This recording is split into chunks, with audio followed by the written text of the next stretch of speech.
청취자 여러분들을 여의도 정치로 안내해드리는 시간입니다. 여의도 인포메이션. 오늘은 박성희 시사저널 기자와 함께합니다. 안녕하십니까? 안녕하세요. 자, 오늘은 인사 논란부터 한번 살펴볼게요.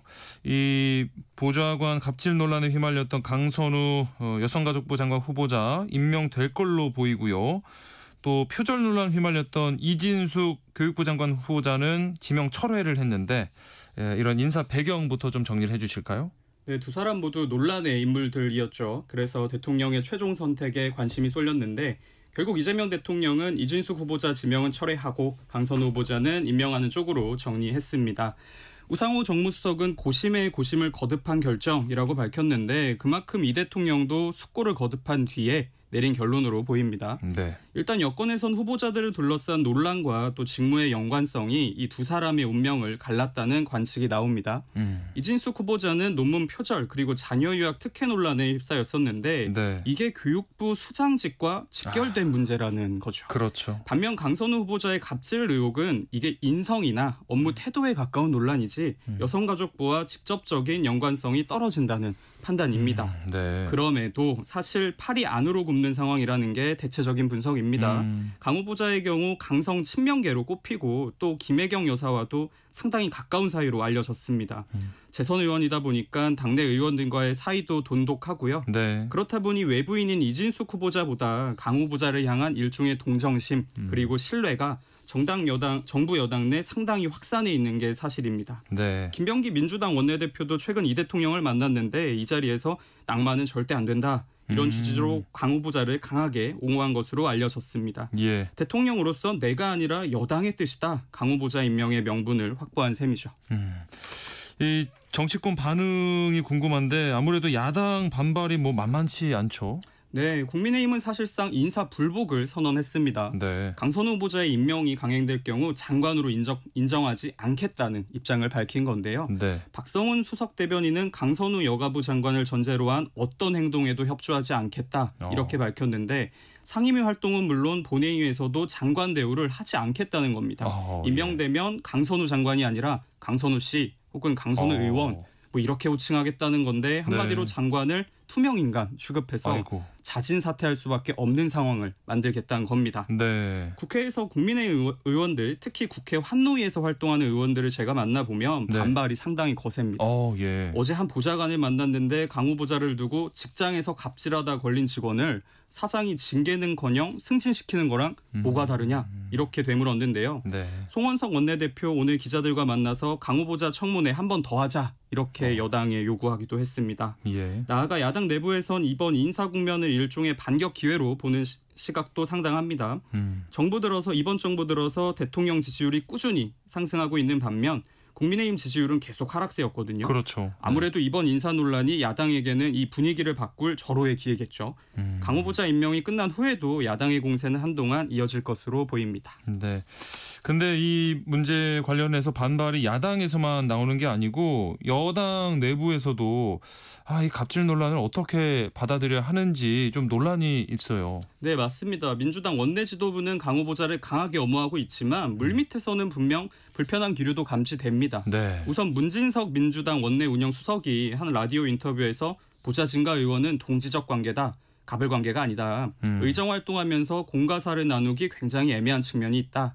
갑질 논란을 마치 좀 관행처럼 해명한 발언이 논란을 키운 건데 네네. 여당 내부에서도 비판이 나왔습니다. 이소영 의원은 보좌진도 명확한 위계 아래에 있는 노동자고 또 민주당이 예외를 주장해선 안 된다. 이렇게 비판을 했는데 네. 지도부의 태도가 민주당이 그간 강조해온 의례 정치와 충돌하고 지도부의 엄무 논리도 국민의 시선에서 봤을 때는 이게 설득력이 좀 없다는 거죠. 네. 여기에 강 후보자가 문재인 정부 당시 여가부 장관에게까지 보복성 갑질을 했다는 정영애 당시 장관의 증언까지 나오면서 논란이 더 확산하고 있습니다. 예. 정 전 장관은 지인들이 있는 단체방에 강 후보자가 지역 민원 들어주지 않았다는 이유로 여가부 예산 삭감했다. 그런 인물 다시 여가부 장관으로 보내는 거 기가 막힌 일이다. 이렇게 비판하는 글을 올린 게 논란이 된 건데요. 네. 일단 정 전 장관은 이 글이 사적인 호소일 뿐이지 폭로나 고발은 아니다. 이런 입장입니다. 그래서 해당 논란이 앞으로 더 커질지는 미지수인데 이런 잡음이 계속 나오는 것만으로도 여당에는 상당한 부담이 되는 상황입니다. 뭐 논란이 계속되고 있지만 지금 분위기로서는 강선우 후보자 임명이 뭐 결정된 것 같은데 여권에서 이 상황 어떻게 받아들이고 있을까요? 네, 현재로선 임명 강행이 유력합니다. 이재명 대통령은 강선우 후보자에 대한 인사청문 경과 보고서를 내일까지 국회에 보내달라고 요청을 했는데요. 네. 만약 재송부 기한까지 국회가 보고서를 제출하지 않으면 대통령은 국회 동의 없이 후보자를 장관직에 앉힐 수 있습니다. 예. 이르면 이번 주 금요일에 강 후보자가 여성가족부 장관으로 임명될 수 있는 셈인데요. 일단 의원들을 만나보면 여당 내 의견이 다소 갈립니다. 우선 이 정도 인사 잡음은 윤석열 정부를 포함해서 어느 정부에서나 있어 왔던 거다.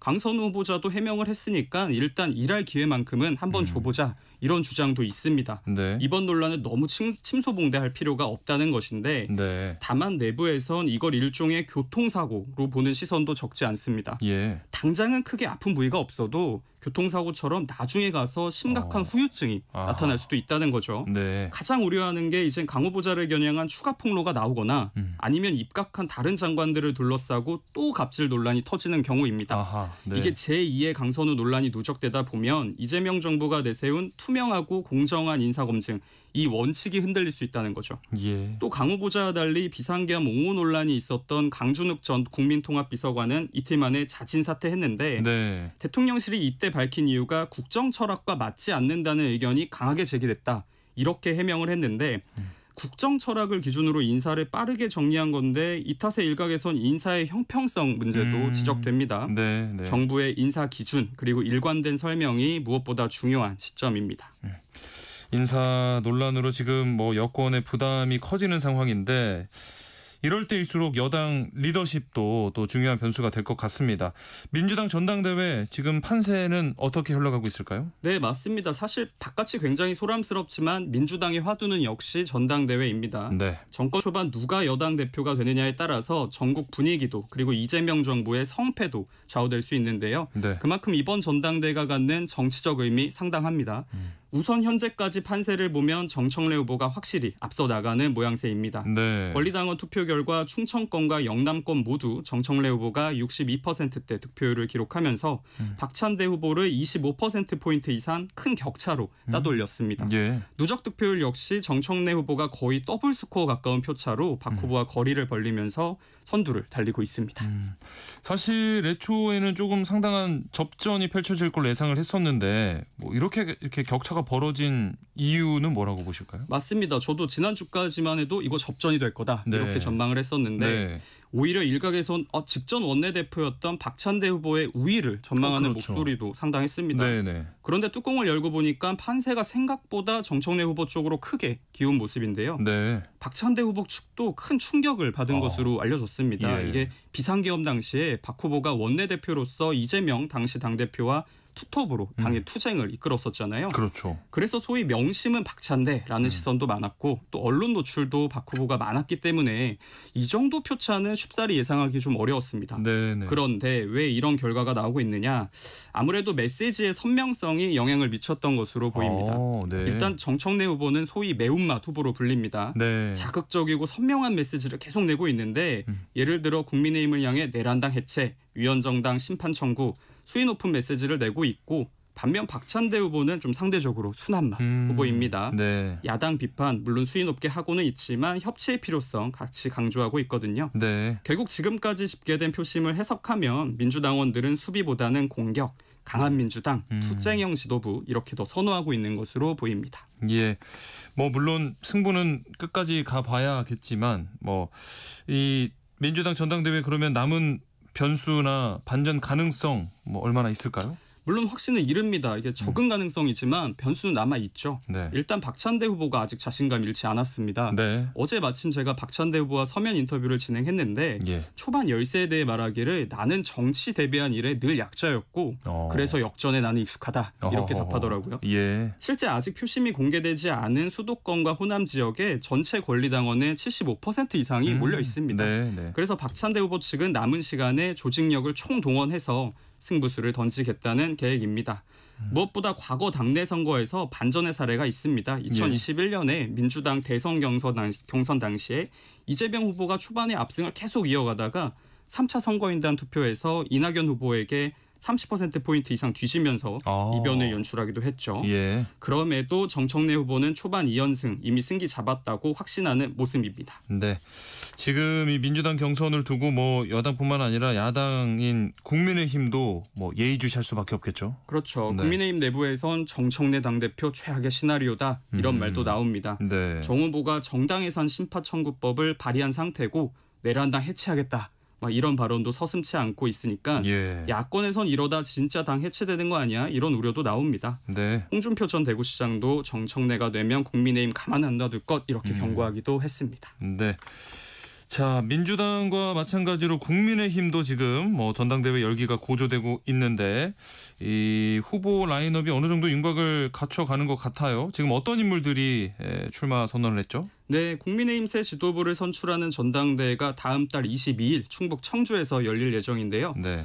출마자들의 윤곽이 뚜렷해지면서 본격적인 당권 경쟁 구도가 형성되고 있습니다. 예. 특히 이번 전당대회 윤 전 대통령 탄핵 그리고 이른바 인적 쇄신론 화두로 부상했습니다. 그렇죠. 그렇다 보니까 이게 단순 계파 대결을 넘어서 보수의 정체성 그리고 미래를 둘러싸고 일종의 노선 경쟁으로 확장되고 있는 양상인데 예. 먼저 안철수 의원이 혁신위원장직 사퇴하고 곧바로 출마를 선언했고요. 그렇죠. 그리고 장동혁 의원도 출마를 선언했습니다. 네.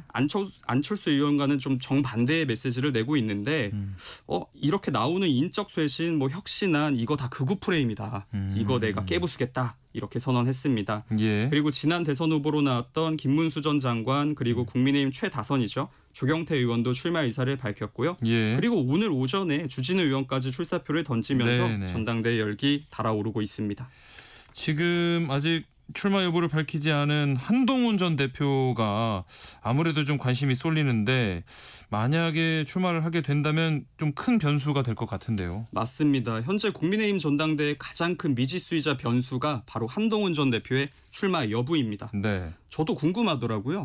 예, 그래서 얼마 전에 한 전 대표에게 텔레그램으로 출마 여부 물어봤더니 예. 감사합니다. 이렇게 답변이 왔어요. 감사합니다. 네. 아직 고민의 시간인 것 같습니다. 다만 네. 한 전 대표 측근인 김종영 전 최고위원 지난주에 만났는데 네. 한 전 대표 측근들이 다 출마를 말리고 있다. 이런 기류가 강하다. 그런데 또 최근에 정치 현안에 대해서 한동훈 전 대표가 계속 의견을 개진하고 있거든요. 네네. 그래서 이거 출마하는 거 아니야? 하는 이런 전망도 지금 고개를 들었습니다. 네. 뭐 일단 고민의 데드라인이 임박은 했는데 늦어도 이번 주 금요일 이젠 후보자 등록 공고를 하는 날인데 이때 전후로 한 전 대표가 결론을 내릴 가능성이 커 보입니다. 네. 뭐 이번 전당대회가 단순한 당대표 선출을 넘어서 뭐 계파 간의 이런 대리전 양상으로 번지고 있다는 분석도 나오는데 실제로 좀 내부 갈등이 심각한 수준이라던데요. 네, 모든 전당대회 뭐 경쟁 치열하지만 이번 전당대회는 흡사 전쟁에 가까운 것처럼 저는 이 감도입니다.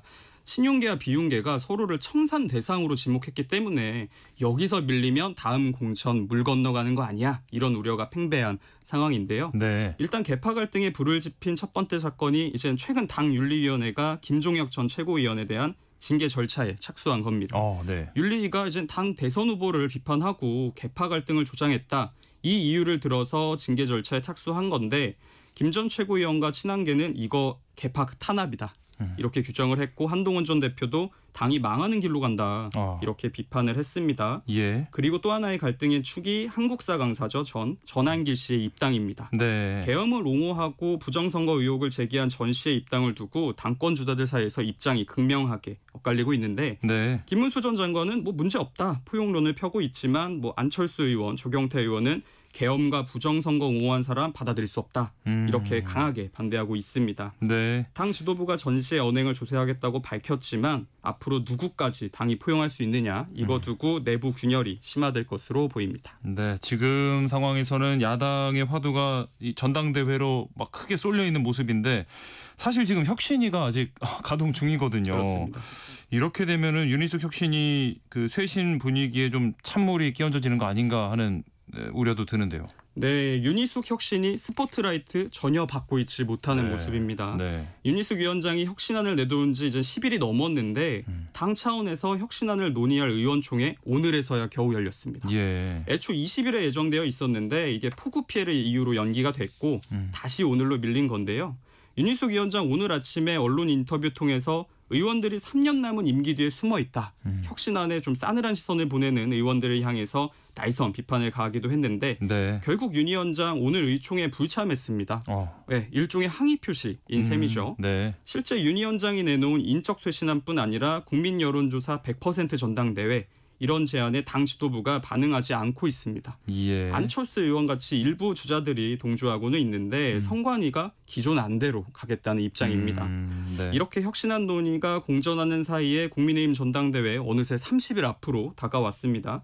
결국 국민의힘 개혁의 키는 혁신위가 아니라 차기 당권 주자 손으로 넘어가는 분위기입니다. 네. 여의도 인포메이션 오늘 순서 여기서 마무리하겠습니다. 지금까지 시사저널 박성희 기자와 함께했습니다. 고맙습니다. 감사합니다. 세상의 모든 정보 오늘 순서 여기서 마무리.